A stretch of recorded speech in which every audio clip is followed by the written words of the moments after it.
my whole focus was service. Once I saw the results, and it was clear we were not winning this particular election, I thought it was not good to leave the country under tension for any length of time. In fact, by 3 a.m., we knew that we had lost the election. The Electoral Commission was going to take a few days to get to that conclusion, but our own collation, the data that we got from all the polling stations, was clear that we were not going to win this election. And so the question was, should we wait for the Electoral Commission to go through its processes and then announce in a few days' time, or do I go out immediately? There were different opinions, but I made the decision that it was better to go out. At 3 a.m., it was a bit early. People were sleeping. So I decided that we'll do it at 9 a.m.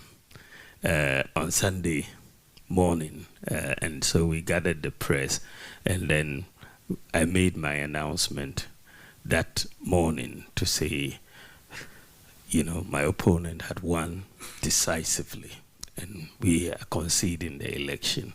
And I think that that helped bring down the tension in the country and help the process of the transition.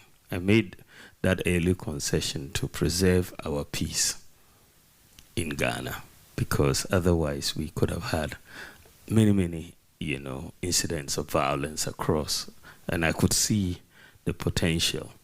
And so I thought by an early concession, you know, everybody would relax, you know, the winners would relax, and we who had lost would also understand that we had lost.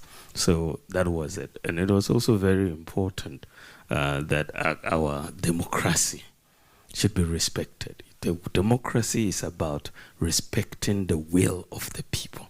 You may think you are right, but the people may express a different view.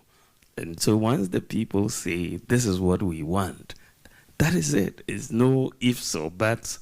You accept the will of the people. And that is it. So for me, it was very simple, because the people had expressed their views by voting in one direction, and we had to accept it. There was no other issue around that particular expression. Then, you know, I was also very concerned about the economy, because you know that foreign investment is very key to this country's economic growth. Any incidents of instability destroys confidence of foreign investors in any economy. And we have been trying to resuscitate this economy since COVID and all of that. And it was just too critical a time to allow instability into our country. It would deter. It takes a long time to recover confidence if it is lost. And I thought it was very, very important that we make sure that there is stability in Ghana, so that foreign investment and all the programs that we've initiated, there will be confidence, and that will continue, so that we can build this economy, even if it's under a new government.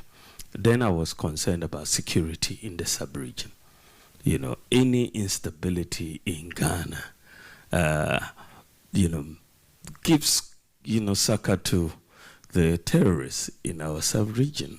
They will find reason to be here.